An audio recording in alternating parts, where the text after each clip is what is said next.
بسم اللہ الرحمن الرحیم۔ معزز صارفین، السلام علیکم ورحمۃ اللہ وبرکاتہ۔ امید کرتا ہوں سب دوست خیر و عافیت سے ہوں گے۔ میری آج کی ویڈیو کا ٹاپک ہے عدالت فاروقی میں ایک ایمان افروز واقعہ۔ امیر المؤمنین حضرت عمر فاروق رضی اللہ تعالی عنہ کی عدالت عالیہ میں ایک مقدمہ پیش ہوا۔ دو خوبصورت نوجوان ایک نوجوان کو پکڑ کر حاضر خدمت ہوئے اور فریاد کی، اے امیر المؤمنین، اس نوجوان نے ہمارے بڑے باپ کو قتل کر دیا ہے، اس ظالم قاتل سے ہمارا حق دلوائیے۔ آپ رضی اللہ تعالی عنہ نے دعوت سننے کے بعد ملزم کی طرف دیکھا اور دریافت فرمایا کہ تو اپنی صفائی میں کیا کہنا چاہتا ہے؟ ملزم نے عرض کی، ہاں امیر المؤمنین، یہ جرم واقعی مجھ سے صدر ہوا ہے۔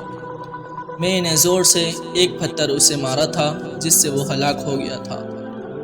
فاروق اعظم رضی اللہ تعالی عنہ نے فرمایا، گویا تو اپنے جرم کا اقرار کرتا ہے۔ ملزم، ہاں امیر المؤمنین، یہ جرم واقعی مجھ سے صدر ہوا ہے۔ آپ رضی اللہ تعالی عنہ نے فرمایا، پھر تم پر قصاص لازم ہو گیا اور اس کے عضو تمہیں قتل کیا جائے گا۔ ملزم نے جواب دیا، آقا، مجھے آپ کے حکم اور شریعت مطہرہ کے فتوے سے انکار نہیں، البتہ میں ایک گزارش کرنا چاہتا ہوں۔ ارشاد ہوا، بیان کرو۔ عرض کی، 3 دن کی مہلت چاہتا ہوں، 3 دن بعد حاضر خدمت ہو جاؤں گا۔ عظیم قائد نے کچھ دیر سر جھکا کر سوچا، غور کے بعد سر پر اٹھایا اور فرمایا، اچھا، کون ضامن ہوگا تمہارا کہ تم واقعی وعدے کو ایفا کرنے کے لیے تیسرے دن عدالت عالیہ میں حاضر ہو کر خون کا بدلہ خون سے دو گے؟ عمر فاروق رضی اللہ تعالیٰ عنہ کے اس ارشاد پر اس جوان رعنا نے پر امید نظروں سے حاضرین مجلس کا جائزہ کے بعد حضرت ابو ذر غفاری رضی اللہ تعالیٰ عنہ کے متدین پر نور چہرے پر نگاہیں گاڑتے ہوئے ارشاد کر کے کہا، یہ میری ضمانت دیں گے؟ خلیفۃ الرسول نے اس سے دریافت فرمایا تو انہوں نے کہا، بے شک میں ضمانت دیتا ہوں کہ نوجوان 3 دن بعد تکمیل قصاص کے لیے عدالت میں حاضر ہو جائے گا۔ اس ضمانت کے بعد ملزم کو چھوڑ دیا گیا۔ 2 دن گزر گئے اور تیسرا دن آ گیا۔ جلیلۃ القدر صحابہ اور مشیران خلافت دربار میں جمع ہوئے۔ دونوں مدعی بھی آ گئے، حضرت ابو ذر غفاری بھی آ گئے اور ملزم کا بے قراری سے انتظار ہونے لگا۔ جوں وقت گزرتا جا رہا تھا، صحابہ کرام کا اضطراب بڑھتا جا رہا تھا، کیونکہ ملزم ابھی تک نہیں پہنچا تھا اور وقت قریب آ رہا تھا اور صحابہ کو ابو ذر کی نسبت پریشانی ہونے لگی۔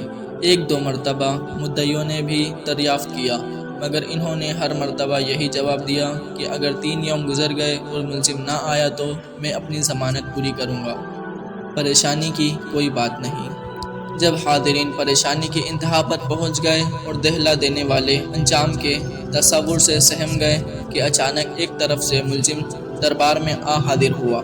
اس کا جسم پسینے سے شرابور تھا، چہرے پر گرد جمی تھی، مسلسل بھاگنے سے اس کی سانس پھول گئی تھی۔ اس نے آتے ہی سلام کیا اور عرض کی، اللہ تعالیٰ کا جو حکم ہے بجا لایا جائے۔ امانت کی سپردگی۔ آپ رضی اللہ تعالیٰ عنہ کے دریافت کرنے پر ملزم نے بتایا کہ میں ایک امانت والے کے سپرد کرنے گیا تھا۔ واقعہ یوں ہے کہ میرا ایک چھوٹا بھائی ہے، والد فوت ہو گیا ہے۔ موت سے پہلے اس نے میرے پاس میرے چھوٹے بھائی کے لیے کچھ سونا رکھایا تھا اور وصیت کی تھی کہ جب وہ جوان ہو جائے تو اس کے سپرد کر دینا۔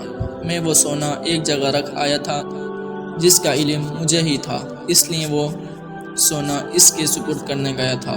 الحمدللہ میں نے امانت اس کے سپرد کر دی جس کی وہ تھی۔ امیر المؤمنین رضی اللہ تعالی عنہ نے ابو ذر غفاری رضی اللہ تعالی عنہ سے پوچھا کہ آپ نے اس کی ضمانت کیوں دی تھی؟ کیا یہ آپ کا واقف تھا؟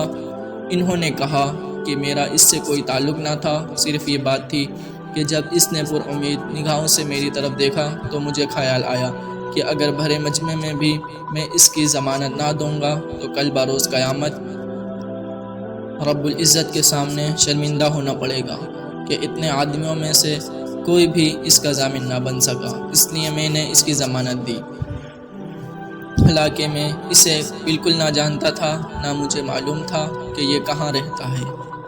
بس اس کی ظاہری شرافت نے مجھے یقین دلایا تھا کہ وعدے کا پکا ہے، اور میں نے ضمانت دے دی۔ یہ بات سن کر حاضرین محفل اشک آلود ہو گئے۔ مدعیوں نے التجا کی کہ اے امیر المؤمنین، ہم نے اپنے والد کا خون معاف کر دیا۔ امید کرتا ہوں آپ سب دوستوں کو میری ویڈیو اچھی لگی ہوگی۔ اگر ویڈیو اچھی لگی ہے تو ویڈیو کو لائک کر دیجیے۔ مزید ایسی ویڈیو دیکھنے کے لیے چینل کو سبسکرائب کر دیجیے۔ ملتے ہیں نیکسٹ ویڈیو میں، اجازت دیجیے، اللہ حافظ۔